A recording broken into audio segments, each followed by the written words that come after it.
సాక్షి education. నేను శరణ్య. నేటి current affairs. వార్తల్లో నిలిచిన వ్యక్తులు.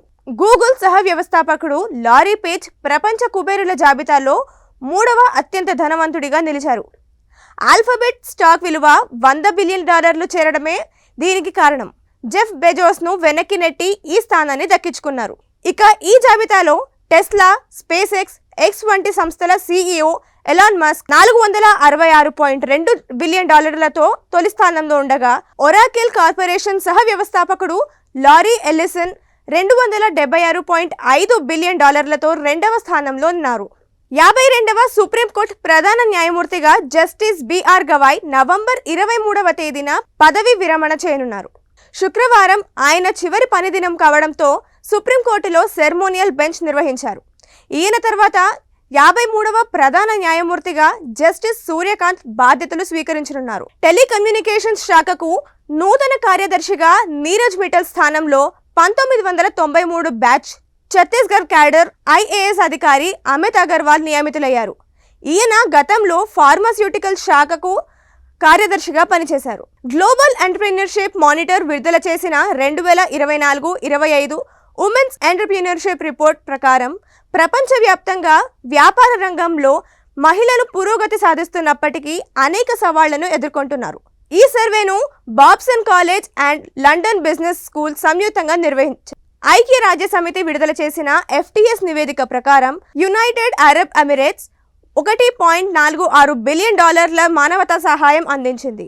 దీంతో 2025లో ప్రపంచంలోనే 3వ అతిపెద్ద మానవతా సాయం అందించిన దేశంగా నిలిచింది. మొదటి 2 స్థానాల్లో అమెరికా అండ్ యూరోపియన్ యూనియన్లు ఉన్నాయి. Science and technology. Deep ocean మిషన్లో భాగంగా సముద్రయాన్ ప్రాజెక్టును చేపట్టింది భారత ప్రభుత్వం. దీని ముఖ్య లక్ష్యం సముద్ర వనరులు, ఖనిజాలను అన్వేషించడం. ఈ ప్రాజెక్టు కింద స్వదేశీ పరిజ్ఞానంతో అభివృద్ధి చేసిన మత్స్య 6000 సబ్మెర్సిబుల్ను 2026లో ప్రయోగించనున్నారు. దీనిని చెన్నైకి చెందిన NIOT సంస్థ అభివృద్ధి చేస్తోంది. ఎకానమీ. భారతదేశ GDP వృద్ధి రేటు 2025లో 7.0% ఉంటుందని గ్లోబల్ రేటింగ్ ఏజెన్సీ మూడీస్ అంచనా వేసింది. దీనికి బలమైన దేశీయ వినియోగం, మౌలిక సదుపాయాలలో పెట్టుబడులు, అలాగే స్థిరమైన స్థూల ఆర్థిక సూచికలే కారణమని చెప్పింది.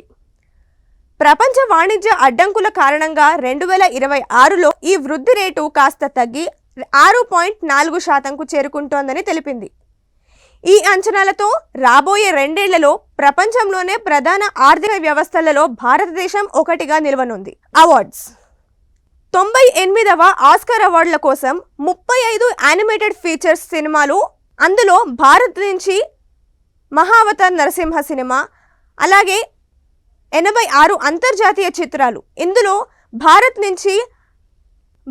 నుంచి హోమ్ బౌండ్ అనే సినిమాలు ఎంపికయ్యాయి. రికార్డు స్థాయిలో 201 డాక్యుమెంటరీ ఫీచర్స్ పోటీ చేస్తున్నాయి.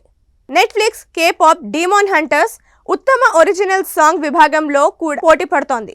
కాగా ఈ 3 విభాగాల షార్ట్ లిస్టులు డిసెంబర్ 16న ప్రకటించబడతాయి. మార్చి 15వ తేదీన విజేతలకు ఆస్కార్ అవార్డులను ప్రధానోత్సవం జరుగుతోంది. విప్రో చైర్మన్ అజీం ప్రేమ్జీకి Indian school of business ISB research catalyst అవార్డును ప్రదానం చేసింది. ఇటీవల జరిగిన 3వ ఇన్సైట్స్ ఫోరంలో ఈ పురస్కారాన్ని అందుకున్నారు. భారతదేశ పరిశోధన అండ్ విజ్ఞాన పర్యావరణ వ్యవస్థను బలోపేతం చేయడానికి ఆయన చేసిన సుదీర్ఘ కృషికి గుర్తింపుగా ఈ అవార్డు దక్కింది. ముఖ్యమైన రోజులు.